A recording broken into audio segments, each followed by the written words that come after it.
Buenas noches. Fernando García Vicente, Justicia de Aragón, lleva 2 años en funciones y sigue sin haber acuerdo sobre posibles sustitutos. Los portavoces de todos los grupos en las Cortes, salvo Partido Socialista y Partido Popular, defienden la necesidad de reformar la institución para dotarla de poderes. Analizaremos con nuestras invitadas esta información y también hablaremos del gasto electoral. Los partidos políticos fracasan en el segundo intento de alcanzar un pacto para lograr una campaña más austera. Para analizar estos temas hoy nos acompañan Violeta Barba, diputada de Podemos en las Cortes. Buenas noches. ¿Qué tal? Muy buenas noches. Patricia Luquín, portavoz de Izquierda Unida en las Cortes. Buenas noches. Hola, muy buenas noches. Y Rosa Santos, senadora del PAR. Buenas noches. Buenas noches. Bueno, comenzamos hablando de la interinidad del Justicia de Aragón, que lleva 2 años en funciones, mientras los partidos siguen sin poner fecha para su relevo. ¿Cuál es el mayor problema? ¿Consensuar un candidato o llegar a un acuerdo para reformar esta institución? Violeta. Bueno, yo creo que en realidad el planteamiento es que cualquier tipo de acuerdo con respecto a la renovación del candidato, por lo menos para Podemos, tiene que pasar por un planteamiento de qué es la institución y qué queremos que sea la institución. Nosotros en las Cortes, siempre que se ha planteado este tema, tanto en alguna conversación con grupos parlamentarios, en una propuesta que hicimos, como ayer incluso, o antes de ayer en el Pleno del Justicia de Aragón, en el que expuso el último informe de la situación de la comunidad autónoma, dijimos ya que entendemos que la renovación, que desde luego es necesaria porque renovar el nombre no es solamente cambiar a la figura del justicia, sino replantear cuáles son las competencias que entendemos que tienen que ser más que las que tiene ahora y poner en valor esta institución típica de Aragón, y para eso es necesario también cambiar el nombre. Quiero decir, van unidas las dos cosas. El cambiar implica valorar otra vez la institución, reformarla y renovarla. Pero nosotros creemos que hay que hacerlo de una manera diferente que lo que se ha hecho hasta ahora, que es de acuerdo entre los grupos parlamentarios intentando llegar a un consenso, pero a fin de cuentas entre acuerdos de despacho, en el que yo te digo un nombre, este no me gusta, pues yo te propongo otro. Al final acaba alejando la institución de la ciudadanía, que es a quien se supone que el Justicia de Aragón representa y cuyos intereses protege, y por tanto nuestra propuesta ha sido que sea la ciudadanía, a través de las diferentes asociaciones, colegios profesionales o diferentes agrupaciones, la que tenga la potestad de proponer quién quiere que sea el Justicia o la Justicia de Aragón, porque además en nuestro caso nos gustaría que fuera una mujer. Son 800 años de institución, ni una sola mujer nunca. Creemos que los nuevos aires, afortunadamente, no solo políticos, sino también del momento actual, hace que tenga que haber cambios en la institución, y uno de los cambios necesarios es que por fin haya una mujer que sea justicia. Los grandes partidos de Aragón ahora mismo no parecen se muestran bastante reacios a valorar la posibilidad de que sea la ciudadanía la que decida quién quiere que sea, la que proponga quién quiere que sea Justicia de Aragón, y por tanto, bueno, nosotros hemos decidido que, siendo así las cosas, como es necesario renovar la institución y renovar también a la persona al frente de la misma, no vamos a bloquear desde luego el nombramiento del nuevo Justicia, pero tampoco vamos a participar de un despacheo para acabar nombrando a una persona a la que la ciudadanía no tenga ni voz ni voto. Patricia. Bueno, es un debate que viene heredado ya de la pasada legislatura, porque realmente se debería haber abordado ya lo que era el cambio de la persona que estuviera al frente de la institución, y porque llevamos muchísimo tiempo, porque el Justicia año tras año, cada vez que presenta su informe, habla de alguna serie de carencias y déficits que tiene, sobre todo a la hora de que se le conteste en tiempo y en forma por parte de las administraciones. Izquierda Unida hemos defendido ya en la pasada legislatura la modificación de la ley del Justicia de Aragón, porque lo que dice Violeta, que puedo compartir, hay una parte en estos momentos que hay que modificar la ley del Justicia, porque en estos momentos lo que dice la ley es que quien nombra al Justicia de Aragón son las Cortes de Aragón a través de propuestas de los grupos parlamentarios. Por lo tanto, ese es el cauce que tenemos en estos momentos, aunque se pueda abrir. Yo lo que creo que para una cuestión intermedia lo que sería interesante es que efectivamente los nombres fueran nombres que se pudieran proponer de diferentes esferas, aunque luego el nombramiento y la propuesta se tenga que hacer a través de los grupos parlamentarios. ¿Cuáles son los dos problemas que nos encontramos? Ya nos lo encontramos la pasada legislatura. El primero, que lógicamente el Justicia debería estar por encima de los partidos. Y cuando significa que debería estar por encima de los partidos, significa que, lógicamente, no significa que no tenga posiciones políticas, pero que no haya una identificación y que, por lo tanto, que represente realmente los intereses de los aragoneses y de las aragonesas. Y claro, en el momento que son las diferentes fuerzas políticas quien ponen un nombre encima de la mesa, pues siempre se suele tender a poner determinado tipo de etiquetas. Hasta la fecha era verdad que se había aprobado, primero porque necesita una mayoría cualificada en las Cortes, pero además con un máximo consenso, precisamente por eso, porque a quien tiene que defender son los intereses de los aragoneses y de las aragonesas. Yo creo que se ha bipolarizado todo, o que se ha polarizado mucho, y que en estos momentos cualquier candidato que se pone encima de la mesa, y voy a decir candidatos porque hasta la fecha son hombres, Izquierda Unida lo que hemos propuesto nosotros hemos lanzado un perfil, no un candidato, un perfil que creemos que debería por lo menos tenerse en cuenta, en el que Izquierda Unida estamos defendiendo que sea una mujer y que además no tiene por qué tener siempre una tradición, unas características jurídicas o que tuviera que tener formación jurídica, porque precisamente no tiene por qué ser, aunque haya venido muy vinculado. ¿Cuál es el problema? Que cualquier nombre que salta encima de la mesa, sobre todo el Partido Popular y el Partido Socialista, porque esto es un pim pam pum, y permítanme la expresión, cada vez que uno pone un nombre encima de la mesa, el otro lo bloquea, por las diferentes cuestiones o razones. Al final, lo que está sufriendo es la propia institución, una institución que no solo tiene 800 años de historia, sino que además es una de las identidades que tiene Aragón, y por lo tanto yo creo que la deberíamos de cuidar de una forma especial. Si a esto añadimos ya que la pasada legislatura, con ese afán recentralizador que tenía el Partido Popular, hubo un informe, el informe de Cora, que decidió que una de las formas de ahorrar era ir cargándonos a todos los defensores del pueblo, o en este caso el Justicia de Aragón, que es verdad que aquí conseguimos frenarlo por lo que significaba además como institución, como lo que tiene de historia, pero como lo que tiene de presente y como lo debería de tener como futuro. Pues nos encontramos en un callejón sin salida, porque en estos momentos no sé si es que no hay mucha intención de desatascar o no el tema. Yo he estado en varias reuniones y al final nos encontramos con este hándicap de no llegar a poner nunca nombres. Yo creo que está bien que se abra a la ciudadanía lo que es la propuesta, determinado tipo de perfiles, y ojalá seamos capaces, porque al final lo que estamos deteriorando, como digo, es la propia institución. Y al señor Fernando García Vicente, pues que el pobre hombre lo tenemos en una situación de itinerariedad que incluso para él yo creo que también empieza a ser hasta desagradable. Entiéndame que yo sé que está encantado, pero que lógicamente esa sensación de que no sabe, oiga, pues yo estoy aquí porque no encuentran a nadie. Esto es una cosa mucho más importante y que por lo tanto espero que la seamos capaces de abordarla más pronto que tarde. Rosa. Bueno, pues yo lo primero, poner en valor esta institución. Para nosotros, como fuerza política aragonesa, casi ya la única que queda, y que vamos a perdurar. Siempre hemos defendido esta institución desde dos perspectivas que yo creo que son muy importantes. La primera, como una de las principales señas de identidad de Aragón, junto al derecho foral, a nuestra cultura, a nuestros bienes, forman parte de algo que define Aragón en sí mismo y por lo tanto que hay que conservarlo. Decía Patricia, algunos en la legislatura pasada hubo ataques importantes e incluso el interés o la intención de eliminar esta figura, como se hizo en otras comunidades autónomas, que bueno, son figuras que fueron generándose o creciendo al albur de la democracia, pero sin ninguna seña histórica o sin ningún fundamento histórico. No es el caso del Justicia de Aragón. De hecho, el Defensor del Pueblo surge por emulación de esta figura y bueno, yo quiero traer al caso que incluso en la Constitución americana se estudió esta figura como una figura adentrada en el derecho aragonés y esto lo vinculo con la segunda cuestión que quería decir para poner en valor esta figura, que es precisamente una entidad que lo que hace es defender los intereses de los aragoneses en sus distintas perspectivas. Por eso nosotros lo que hemos defendido y estamos defendiendo en las Cortes es que lo que hay que hacer es todavía incrementar más sus funciones. Hemos planteado, ya lo planteamos en el programa electoral de las elecciones autonómicas, que había algo tan importante como la transparencia y la participación debería recaer en su defensa en Justicia de Aragón. Se nos llena a todos la boca con las nuevas fórmulas de participación y de transparencia, pero alguien debe tutelarlas. Desde nuestro punto de vista eso debería hacerlo la Justicia de Aragón. Y ahora vinculo esto con la siguiente reflexión que quiero hacer.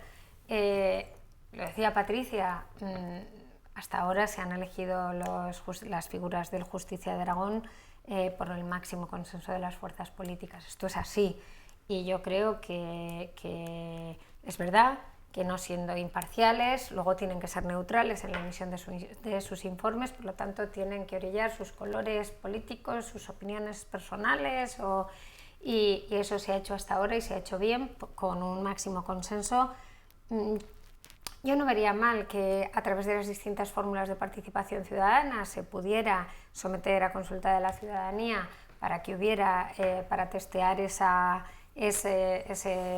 interés también del ciudadano, pero sinceramente creo que desde el momento en que la democracia es representativa como lo es, tampoco me parece mal que su designación recaiga en los partidos políticos que tienen representación parlamentaria, pero sí que veo necesario el máximo control.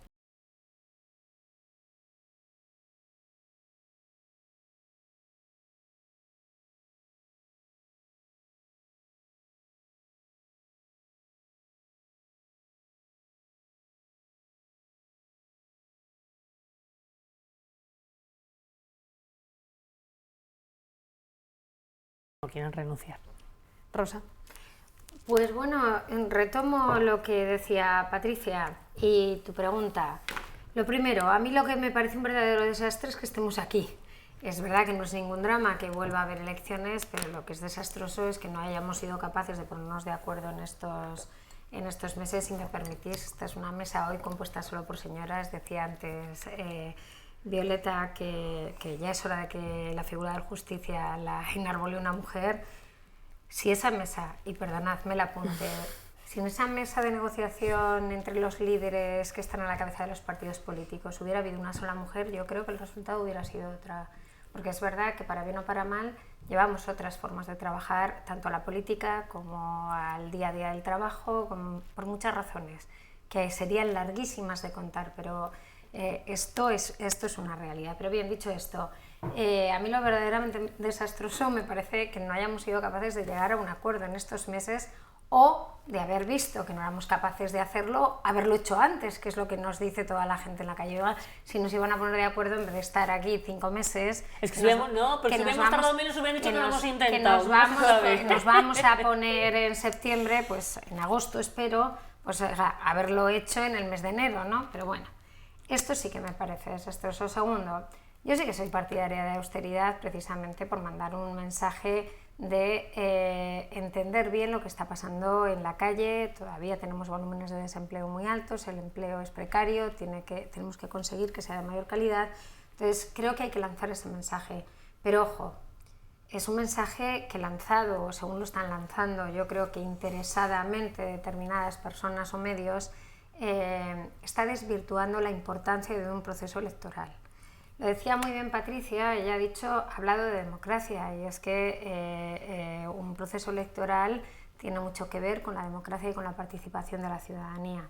Entonces, si el coste de la democracia lo estábamos buscando antes de empezar, efectivamente os confirmo el dato, el límite resulta de multiplicar 0,37 céntimos de euro por el número de votantes censados en cada circunscripción. O sea, si el coste de la democracia es multiplicar 0,37 céntimos de euros por cada votante, apaga y vámonos, porque además los últimos datos, tanto del CIS como en las últimas elecciones, demuestran que hay un porcentaje altísimo de votantes que se decantan durante la campaña.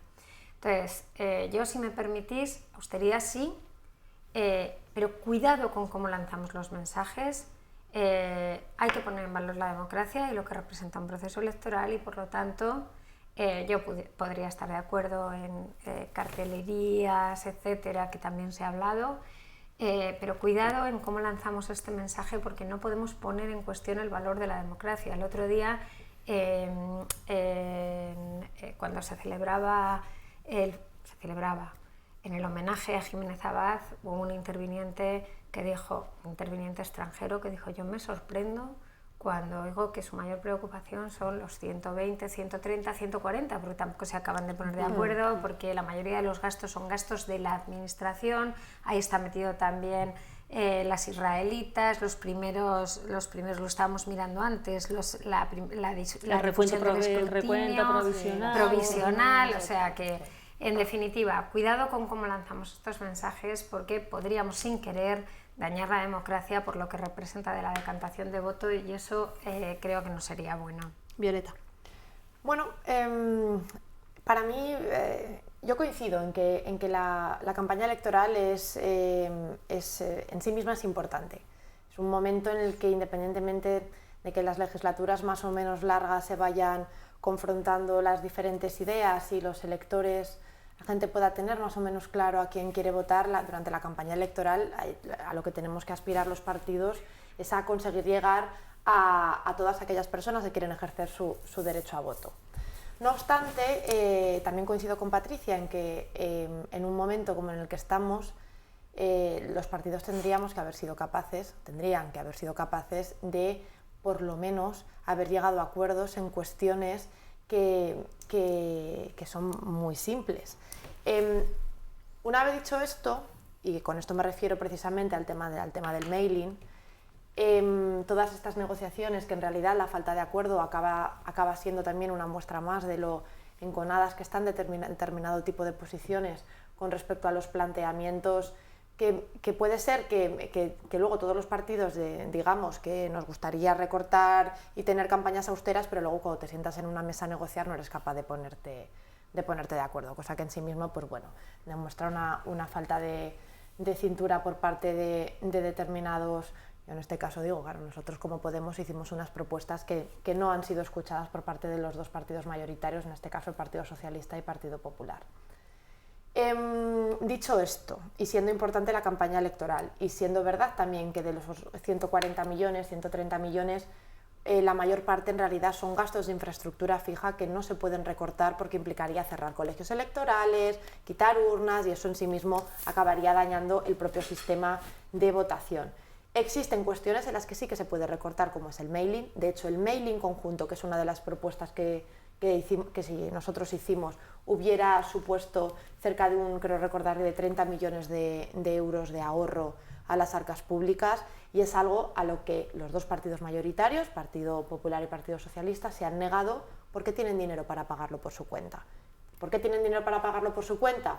Porque son partidos que hacen uso pues, de donaciones, de préstamos, de solicitud de préstamos a los bancos, que es a lo que otros partidos nos negamos a utilizar, porque entendemos que además al final esos préstamos, esas deudas contraídas con los bancos, acaba haciendo que tú le debas luego favores, con lo cual precisamente nosotros entendemos que es posible hacer campañas austeras. La campaña hay que hacerla porque yo creo que verdaderamente se consigue llegar al electorado, pero se puede hacer uso de campañas austeras. Nosotros concretamente seguimos manteniendo la propuesta del mailing conjunto para el resto de fuerzas políticas que se quieran sumar.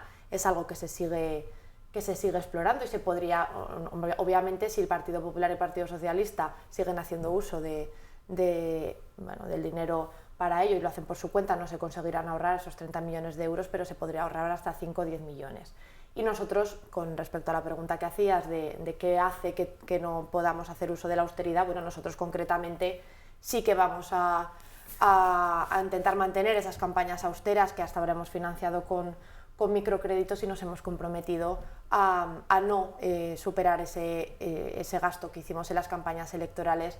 En la última creo que fueron 2 millones de euros, de hasta los 15 que podríamos haber, que es una barbaridad y es completamente innecesario. Yo creo que lo que hay que es el punto que... Queda un minuto, Queda un minuto, 30 segundos cada una. Es que hay el Partido Popular, que salían son datos, se ha gastado 8 millones de euros en una campaña electoral, y otros han gastado 2 millones o 1,5. Es decir, claro, es que la diferencia es abismal. Es brutal. Y al principio de lo que estamos hablando es, yo creo que la base de la democracia es además esa que te ven más o menos poder jugar con las mismas cartas a la hora de poderte presentar, porque si no luego tienes la financiación, podríamos una campaña estadounidense que se presenta luego quien se puede presentar, que se lo tienen que financiar con las presiones de los lobbies que puedes tener luego por garantizar que precisamente te han financiado una campaña. Por eso yo defiendo que tenga que tener un carácter público, porque eso es muy importante. Pero claro, entre 8 millones si recortas 200.000, entre 1,5 millones recortas un 30%, claro, en la austeridad la veremos luego exactamente sobre los porcentajes reales que haya recortado luego cada una de las fuerzas políticas. Y no sobre las cantidades totales. Exactamente, no sobre las cantidades totales. Bueno, yo quizá desde la perspectiva de un partido de ámbito autonómico que compartiría la problemática de los partidos pequeños, que es diferente diferente a la de los partidos grandes, pero al concurrir ahora a un Como proceso grandísimo. electoral con un partido grande, tengo esa unión de visiones. Sin quitaros la razón, se han dicho algunas cosas que creo que no son del todo correctas. Ha habido una ley de financiación de los partidos políticos que determina muy bien cómo se pueden financiar y que determina muy bien también el límite del gasto electoral. Por lo tanto, simplemente con respecto, sobre todo, no tanto a lo que decía Patricia, pero sí a lo que decías tú, Violeta, yo creo que, y lo he dicho antes, soy partidaria de la austeridad. Es verdad que lo que beneficia a los grandes perjudica a los pequeños, hay que ser muy cuidadoso con las decisiones, por tanto, pero sí decir que en esta legislatura se ha reformado esa ley, están bien tasados cuáles son los ingresos de los partidos, cuáles son sus fuentes, de dónde deben de venir, que no se pueden condonar las deudas por los bancos. Lo digo porque has deslizado el mensaje de que, por ejemplo, luego no quería que lo has deslizado. Lo que quiero decir es que Breve, obviamente Violeta, para nos poder tenemos que hacer ir. frente al mailing, que es algo que luego te devuelve, hay que pedir un hace préstamo, efectivamente, correcto, pero has efectivamente. dicho, y Sí. eso luego implica, no Hombre, sé exactamente con qué, simplemente decir que en esta última legislatura ha habido una ley que ha modificado todas estas cosas para clarificarlas y que yo espero que contribuya bastante también a resolver algunos problemas de épocas pasadas que ninguno queremos tener. Nos vamos, desde luego aquí seguiríamos debatiendo, me parece, pero no, nos hemos quedado sin tiempo. Gracias a las tres, como siempre. A ustedes les vemos el lunes. Adiós.